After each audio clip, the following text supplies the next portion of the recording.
Welcome to the class of business commerce. आज हम start करेंगे unit 3 and our topic is multinational company. क्या होता है बच्चे मल्टीनेशनल कंपनी? जब आप बिजनेस के लिए इंटरनेशनल मार्केट में पैर रखते हो तो जो सबसे पहला वर्ड आपको पता होना चाहिए that is multinational company, MNCs. As a student of business भी आपको ये पता होना चाहिए कि एमएनसीज क्या होती हैं। कंपनी के बारे में अगर आप बात करते हो तो इट लाइक कि आप सिर्फ अपनी लिमिटेशंस में बात कर रहे हो, आप उसको नेशनली रिप्रेजेंट कर रहे हो। बट जब आप मल्टीनेशनल या एमएनसीज की बात करते हो, इसका मतलब कि आप एक इंटरनेशनल बिजनेस, इंटरनेशनल कंपनी की बात कर रहे हो, राइट? सो एमएनसीज क्या होती हैं, आज हम इसके बारे में डीपली डिस्कस करने वाले हैं। So MNC is basically that kind of company which is incorporated in one country। incorporated का मतलब बच्चे क्या होता है कि जिसने अपना बिजनेस सेटअप या स्टार्ट किया है एक कंट्री से और धीरे धीरे वो अपने बिजनेस को एक्सटेंड या ये कह लीजिए एक्सप्लोर कर रही है अपने कंट्री को छोड़कर दूसरी कंट्रीज में, राइट? अपनी कंट्री में तो उन्होंने बिजनेस सेटअप कर लिया है, हेडक्वार्टर्स उनकी अपनी ही कंट्री में है, ऑफिस है। अब वो चाहते हैं कि वो अपने बिजनेस को और ग्रो करें या वो चाहते हैं कि बिजनेस डिफरेंट कंट्रीज में भी जाए, हमारी कंपनी के नाम को दूसरे लोग भी जाने। तो वो क्या करते हैं, अपनी ही कंपनी के ऑफिसेज को अलग अलग कंपनी में अलग अलग कंट्रीज में सेटअप कर देते हैं। सो बेसिकली मल्टीनेशनल कंपनी, नाम से ही देख लीजिए, a company which has its office और its business in multi nations, in many nations. So it is basically a company which is incorporated in one country, और जिस कंट्री में वो incorporate होती है, स्टार्ट होती है। बेसिकली incorporated का मतलब आप क्या लिख लीजिए, स्टार्ट होती है, उसको बोलते हैं हम होम कंट्री। होम मतलब मेरा देश, जहां से मैंने स्टार्ट किया है, यहीं पर ही इस कंपनी के हेडक्वार्टर्स होते हैं। Then it extends its business in different countries, और वो डिफरेंट कंट्रीज क्या कहलाई जाएंगी, host country, not home country. वो होंगी होस्ट कंट्री, और जिस देश से या जिस कंट्री से बिजनेस स्टार्ट हुआ है वो होगी होम कंट्री। सिंपल लैंग्वेज में multinational company is the company which started its business from one nation and then extend it to the other nations also. अपनी नेशनल बॉर्डर्स को जब क्रॉस करके दूसरे नेशंस में आप बिजनेस को स्टार्ट कर देते हो, that will become a multinational business, right बच्चे? अब कहोगे मैम कुछ एग्जाम्पल से समझाइए, आप भी एग्जाम्पल्स एक्सप्लोर करो, कमेंट्स करो। मैं आपको एग्जाम्पल देती हूँ। फॉर एग्जाम्पल आपने ब्रांड सुना है Suzuki, that's a Japanese brand, right? उनका था अपने ही कंट्री में, जापान में, ब्रांड दैट्स सुजुकी। लेकिन वो चाहते थे कि वो इंडिया में आए, तो इंडिया में आने के लिए उन्होंने क्या किया, उन्होंने कोलैबोरेट मींस मिलके, किसके साथ, मारुति के साथ कोलैबोरेट किया, and now it's Maruti Suzuki, it's an Indian brand, हो गया। तो मतलब सुजुकी ने अपना बिजनेस कहां पर एक्सप्लोर या एक्सपैंड किया, इंडिया में आके। The same way next example हम लेते हैं Sony is the Japanese brand. Sony के आपने कितने इलेक्ट्रॉनिक प्रोडक्ट देखे हैं, है ना? इंडिया में आके वो क्या बन गया, Sony India. Now it's extending its business in India, not in India, बहुत और नेशंस में भी है। सेम वे अगर आप इंडियन ब्रांड को देखें, लाइक टाटा इंडियन ब्रांड है, इंडिया में आपको कितनी चीजें टाटा से रिलेटेड दिखेंगी। बट जब ये बिजनेस यूरोप में पूरा एक्सप्लोर हुआ, अदर नेशंस में हुआ, ये क्या बन गया, टाटा ग्रुप्स, राइट बच्चे? ऐसे अगर हम फैशन इंडस्ट्री की बात करें, that is Lakme brand India का, और ये कहां पर एक्सप्लोर हो गया, बहुत वाइडली एक्सप्लोर हो गया। Same way Amul milk brand है, और इसको आज दूसरे नेशंस में भी जानते हैं लोग, तो ये भी एक्सप्लोर हुआ। बहुत सारी ऐसे लंबी लिस्ट है। आप अगर ड्रिंक्स में जाएंगे, दैट्स द पेप्सी कहां से है, यूएस ब्रांड, और इंडिया में आके पेप्सी इंडिया, है ना? सेम वे कोल्ड ड्रिंक्स में ऐसे बहुत सारे ब्रांड्स बच्चे एक्सप्लोर हुए, जिसको आप बाहर नेशंस में देखेंगे और आप इमेजिन करेंगे ये तो अरे हमारे इंडिया का ब्रांड है। एंड सेम वे ऐसी इंडियन ब्रांड्स आप देखोगे, अरे ये तो बाहर भी है, तो ये बाहर का ब्रांड है। रॉयल एनफील्ड आपने नाम सुना होगा व्हीकल्स में। So there is a long list. These all are examples of multinational companies. अब आती है बात डिफरेंट नेम्स की। एमएनसीज को डिफरेंट नेम से जाना जाता है, क्या? ग्लोबल एंटरप्राइजेस आप उसको बोल सकते हो। ग्लोबल एंटरप्राइज कहीं लिखा मिल गया, मतलब हम एमएनसी की ही बात कर रहे हैं। International enterprise, world enterprise, transnational enterprise, so these are the different names of a MNC। MNC ही नहीं है, आप ये names भी यूज कर सकते हो ग्लोबल बिजनेस को बताने के लिए।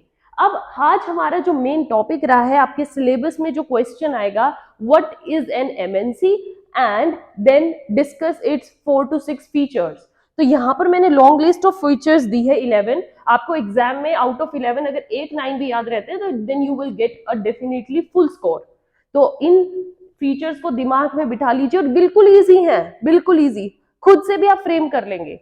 The very first is huge assets and turnover. MNC एक ऐसा नेम है, एक ऐसी कंपनी हो जाती है जिसके पास एसेट्स बहुत ज्यादा ह्यूजली अमाउंट में होंगे। क्यों? क्योंकि अगर आपका बिजनेस सिर्फ एक कंट्री में है तो कुछ अमाउंट के आपको एसेट्स दिखेंगे। जब आप बहुत सारी कंट्रीज में अपने बिजनेस को एक्सपेंड करोगे तो ऑब्वियसली बात है कि एसेट्स भी बहुत ह्यूज अमाउंट में बढ़ जाएंगे। So huge assets and turnover also, आपका प्रॉफिट हर ईयर बाय ईयर इंक्रीज होगा, नेटवर्थ इंक्रीज होगी, right? Then secondly is international operations through network of branches। ये ब्रांचेस ही तो है, होम कंट्री से जब होस्ट कंट्री में बिजनेस एक्सपैंड होगा मतलब आप अपनी ब्रांचेस को बढ़ा रहे हो, है ना? मैकडॉनल्ड्स आ गए, हमारे डिफरेंट ब्रांड्स हैं ऐसे। तो मैकडॉनल्ड्स की जो ब्रांचेस डिफरेंट नेशंस में है वो क्या है? अपने बिजनेस को एक्सपैंड कर रहे हैं, इंटरनेशनल ऑपरेशंस हो रहा है। मैकडॉनल्ड्स आपको हर कंट्री में देखने को मिलेगा, है ना? डोमिनोज हो गए, ई टेबल्स में आपको ब्रांड्स हर जगह दिखेंगे। तो ये क्या कर रहे हैं? एक्सपैंड कर रहे हैं, अपनी ब्रांचेस को एक्सपैंड कर रहे हैं। Then the third is unity of control. अब देखिए, बिजनेस कंपनी एक कंट्री से स्टार्ट हुई लेकिन फैली पूरे नेशंस में, डिफरेंट नेशंस में फैल गई। अब आप देखोगे इनका कंट्रोल कैसे होता है, मैनेजमेंट कैसी होती है, और एक तरीके की आपको सिंक्रोनाइजेशन देखने को मिलती है हर जगह। तो ये क्या है? ये क्या दिखा रहा है? There is unity of control. इनकी कंट्रोलिंग पावर, मैनेजमेंट पावर क्या सुपर्ब है ना? आपको एक तरीके की सर्विसेज देखने को मिलती है, एक तरीके का बिजनेस देखने को मिलता है, हर जगह प्रोसेस सेम है। That shows the unity of control obviously. Then the next is mighty economic power. Power है, आप एक नेशन से दूसरे नेशन में जा रहे हो, इसका मतलब आप इकोनॉमिकली स्ट्रांग हो रहे हो, आप पावर ग्रैब कर रहे हो, दूसरे नेशंस की जनता से मिल रहे हो, दूसरे नेशन की गवर्नमेंट के साथ डील कर रहे हो, वहां के टैक्सेशन प्रोसीजर को देख रहे हो, वहां के लोगों के कल्चर के बारे में जान रहे हो, अपने देश के कल्चर को वहां पे रिप्रेजेंट कर रहे हो। That shows you are having an almighty economic power. Then the sixth is professional management. जब आप अपनी कंट्री में क्या होता है, कंपनी लगाते हो तो आप थोड़े प्रोफेशनली वाइज क्या होते हो एज कंपेयर टू जो बिजनेस एमएनसीज में होते हैं उनसे वीक दिखते हो, आप इतने प्रोफेशनली क्वालिफाइड नहीं होते हो। लेकिन जब आप अपने बिजनेस को दूसरी कंट्रीज में दिखाना चाहते हो, एक यूनिकनेस दिखाना चाहते हो, एक सिंक्रोनाइजेशन दिखाना चाहते हो, तो आप चाहते हो कि आपके पास मैनेजमेंट जो होनी चाहिए वो प्रोफेशनलाइज्ड होनी चाहिए, वेल क्वालिफाइड होनी चाहिए। तो इसलिए जब आप एक एमएनसी की मैनेजमेंट को देखोगे आपको खुद से ही डिफरेंशिएशन पता लग जाएगी कि क्यों इस कंपनी को एक एमएनसी टैग मिला है। वहां की मैनेजमेंट एक प्रोफेशनल लेवल पर बेस्ट मैनेजमेंट होती है। Coming to the seventh point is aggressive advertising and marketing. अगर आपको अपने देश के बिजनेस को दूसरे देश में रिप्रेजेंट करना है, वहां के लोगों के बीच में अपने बिजनेस को की पहुंच बढ़ानी है, आप ये चाहते हो कि दूसरे लोग आपके बिजनेस को जाने, आपके ब्रांड को जाने, राइट? मारुति सुजुकी ब्रांड लोगों को क्यों पसंद आया? That why? Because there was an aggressive advertising इतनी बेस्ट दी गई थी कि मार्केटिंग में लोगों को वो प्रोडक्ट अट्रैक्ट किया, है ना? लोग खुद से अट्रैक्ट होते चले गए। दैट्स वाई एडवर्टाइजिंग और मार्केटिंग एक इम्पैक्ट डालती है कस्टमर व्यूवरशिप में और कस्टमर्स को अट्रैक्ट करती है टू देयर प्रोडक्ट। लोगों की जुबान पे वो प्रोडक्ट ऐसे बैठ जाते हैं कि जैसे वो उन्हीं की कंट्री का ब्रांड है, right? Then next is better quality of products. MNCs के पास पैसा बहुत है, एसेट्स बहुत है, तो वो अपने प्रोडक्ट्स को रेगुलर वाइज इंप्रूव करते रहते हैं, एक प्रोडक्ट पे ही नहीं बैठे रहते। आप देखना कि साल दर साल इनोवेशन होती जाती है। एप्पल है, एप्पल ब्रांड ले लीजिए, एप्पल फोन, एप्पल 5 आया, 5S, 6, 7, 8, है ना, 13, अभी रिसेंट 15-16 सीरीज आ जाएगी। तो ये क्या है? Improvisation, innovation, right? So MNCs में आपको हमेशा एक इनोवेशन देखने को मिलती है, क्वालिटी प्रोडक्ट मिलेगा। प्रोडक्ट क्वालिटी क्यों मिलेगा? क्योंकि आप अपने बिजनेस को बाहर भी रिप्रेजेंट कर रहे हो। अगर आपसे कस्टमर सेटिस्फाई नहीं होंगे, बिजनेस वहीं की वहीं शट डाउन हो जाएगा।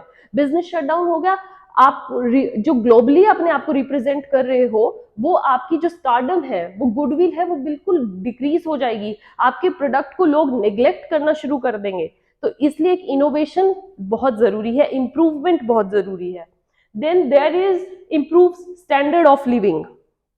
स्टैंडर्ड ऑफ लिविंग क्या है बच्चे? आप ब्रांड्स, बहुत लोग ब्रांड कॉन्शियस हो जाते हैं। ब्रांड कॉन्शियस का मतलब ये नहीं है कि आप उनकी तरफ अट्रैक्ट हो रहे हो, ये नहीं, आप अपने स्टैंडर्ड ऑफ लिविंग को मेंटेन करना चाह रहे हो। आपका जो एक स्टैंडर्ड रेज हो गया, अब आप उससे अगर डाउनवर्ड जाएंगे तो आप खुद भी सेटिस्फाई नहीं होगे, इनर सेटिस्फैक्शन नहीं मिलेगा। अगर आप एक पर्टिकुलर ब्रांड के प्रोडक्ट्स वियर कर रहे हैं और अब आप दूसरे मतलब मार्केट लेवल पे आ गए हो, मार्केट लेवल के प्रोडक्ट यूज करने स्टार्ट कर देते हो, आपको खुद से ही एक सेटिस्फैक्शन नहीं मिलेगी। आपको ये लगेगा मेरा खुद से ही स्टैंडर्ड डाउन हो गया। दैट्स वाई जो ये एमएनसीज होती है, ये आपके स्टैंडर्ड को अपलिफ्ट करती हैं, आपको एक प्लेस से एक हायर प्लेस पर ले जाती हैं, एकदम से डिफरेंस आ जाता है। Because they give you quality product, quality services, और जब प्रोडक्ट और सर्विसेज से कस्टमर सेटिस्फाई हो जाता है तो खुद ब खुद उन प्रोडक्ट्स को यूज करता ही है, करना ही चाहेगा। That's why there is improvement in standard of living. There is next international brotherhood. बिल्कुल, जब आप दूसरी कंट्री के कल्चर से मिलते हैं, प्रोडक्ट्स अपने दूसरी कंट्री के कस्टमर्स को देते हैं, दूसरे कंट्री के कस्टमर से डील करते हैं, गवर्नमेंट से डील करते हैं, तो आप क्या करते हो? वहां के लोगों में घुल मिल जाते हो, वहां के कल्चर को पूरा अडेप्ट कर लेते हो। एक कंपनी दूसरी कंट्री में जाके पूरा अच्छे से बसना चाहती है, वहां पे अपने बिजनेस को एक्सपैंड करना चाहती है, तो सबसे पहले आपको वहां के नेचर से, वहां के लोगों के साथ घुलना मिलना पड़ेगा, वहां के लोगों के टेस्ट को जानना पड़ेगा, उनकी क्या उम्मीदें हैं आपके प्रोडक्ट से वो देखनी पड़ेगी। और ये सब जानने के लिए क्या हो जाएगा? इंटरनेशनल ब्रदरहुड की फीलिंग आएगी।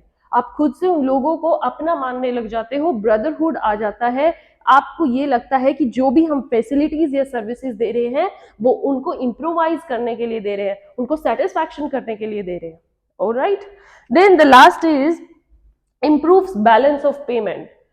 अगर आपकी कंपनी दूसरी कंट्री में जाकर जाती है और वहां की कंट्रीज के कस्टमर के साथ डील करती है, तो क्या होता है? एक फॉरेन करेंसी डील हो जाती है। फॉरेन करेंसी में ही आप डील करेंगे, है ना?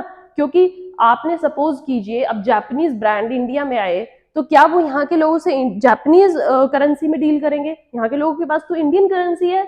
दैट्स वाई क्या होगा कि Indian currency foreign Japanese currency deal कर रही है, इंटरनेशनल मार्केट में जो फॉरेन करेंसी है वो अपना रोल प्ले करती है, और जिससे कि एक बैलेंस ऑफ पेमेंट होता है। अगर कंट्री डेफिसिट में जा रही है तो वो अपने डेफिसिट को कम करेगी। Alright, so these are the few features which show that multinational company gives a huge opportunity for the development of economy of a country. एक कंट्री को अगर अपनी इकोनॉमी स्टेबलाइज करनी है, अपनी इकोनॉमी को और बढ़ाना है, तो एमएनसीज को और बढ़ावा देना पड़ेगा।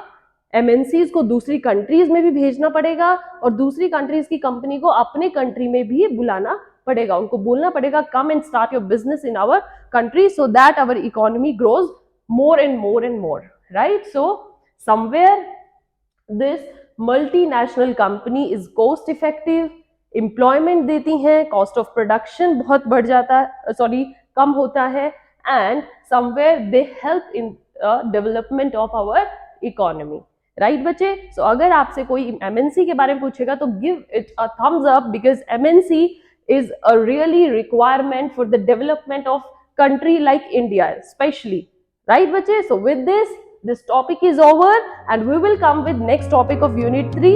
Till then, have a good day. Thank you.